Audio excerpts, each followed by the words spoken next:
Chairman, যিনি দীর্ঘ ফেসিবাদ লড়াই নেতৃত্ব দিয়েছেন এই সুদূর লন্ডনে থেকে, যখন ঘর থেকে বের হয়েছি ফিরতে পারবো কি না, ছাত্র দলের নেতাকর্মীরা বিগত 5-7 দিন যাবৎ আমরা অপেক্ষা করছিলাম। আমাদের বিএনপির ভারপ্রাপ্ত চেয়ারম্যান, যিনি দীর্ঘ ফেসিবাদ লড়াই নেতৃত্ব দিয়েছেন এই সুদূর লন্ডনে থেকে, তিনি তার মাতৃভূমিতে ফিরে এসেছেন বাংলাদেশের জনগণকে নেতৃত্ব দেওয়ার জন্য। স্বাভাবিকভাবেই ছাত্রদলের নেতাকর্মীরা অনেক বেশি উচ্ছ্বসিত। তিনি যেখানে যাবেন শোনা মাত্রই স্বাভাবিকভাবেই সাধারণ জনগণ, ছাত্র সমাজের সাথে ছাত্রদলের নেতাকর্মী সমর্থক যারা রয়েছে, যারা মোটামুটি ক্যাম্পাসগুলোতে সমর্থন করে তারাও কিন্তু চলে এসেছে। তারও আজও ব্যতিক্রম নয়, তিনি শহীদ ওসমান হাদির সমাধিতে পুষ্পস্তবক অর্পণ করবেন এবং শ্রদ্ধা নিবেদন করবেন। আমরা তার আগে শাহবাগে নেতাকর্মীর অবস্থান নিয়েছে তাকে শুভেচ্ছা জানানোর জন্য, তাকে রিসিভ করার জন্য। সে সকাল থেকে তিনি যখন লন্ডনে ছিলেন আমাদের স্বাভাবিকভাবে আগে নির্দেশ দিতে হতো, আমরা নেতৃত্ব দিয়েছি। কিন্তু এই 23, 24, 25, 26 আছে 27 তারিখ আমাদের এখন নির্দেশনা দিতে হচ্ছে না। আমাদের স্বতঃস্ফূর্তভাবে ছাত্রদলের নেতাকর্মী সমর্থককে আল্লাহর রহমতে স্বতঃস্ফূর্তভাবে তিনি যেখানে যাচ্ছেন সেখানে চলে যাচ্ছে। আমাদের কোনো ক্যাম্পাসে নির্দেশনা দিতে হচ্ছে না।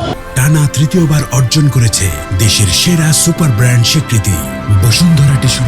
আমি যেহেতু ছাত্রদলের একজন সভাপতি হিসাবে অবশ্যই অনেক বেশি গর্বিত যে আমার এই সময় আল্লাহর রহমতে যে খুলিয়া সিনার পতনের সময় আমি এই ছাত্রদলের পদে আসীন ছিলাম এবং আল্লাহর অশেষ রহমতে আমি যখন ছাত্রদলের সভাপতিতে আসীন ছিলাম তখন তিনি এসেছেন। অবশ্যই এটি একটি উচ্ছ্বাসের বিষয়, এটি ভাগ্যেরও বিষয়। মহান রব্বুল আলামিন আমাদেরকে সেই তৌফিক দান করেছে।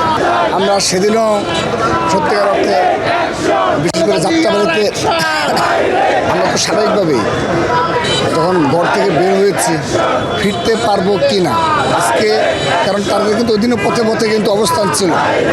আমরা ভেবেছি মনের ভাবনা তো স্বাভাবিকভাবেই ছিল যে ফিরতে পারবো কিনা। প্রতিদিন যেটা হয়েছে জুলাই আগস্টে যে দেশে ফিরতে পারবো কিনা, সত্যি অর্থে আবার ঘরে ফিরে আসতে পারবো কিনা এবং আজকে আওয়ামী লীগকে বিতাড়িত করতে পারবো কিনা।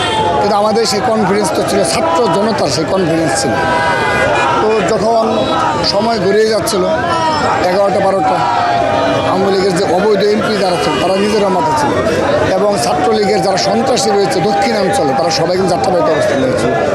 তো সেদিনও আল্লাহর রহমতে আল্লাহ তাআলা আমাদের সবাইকে তৌফিক দান করেছে।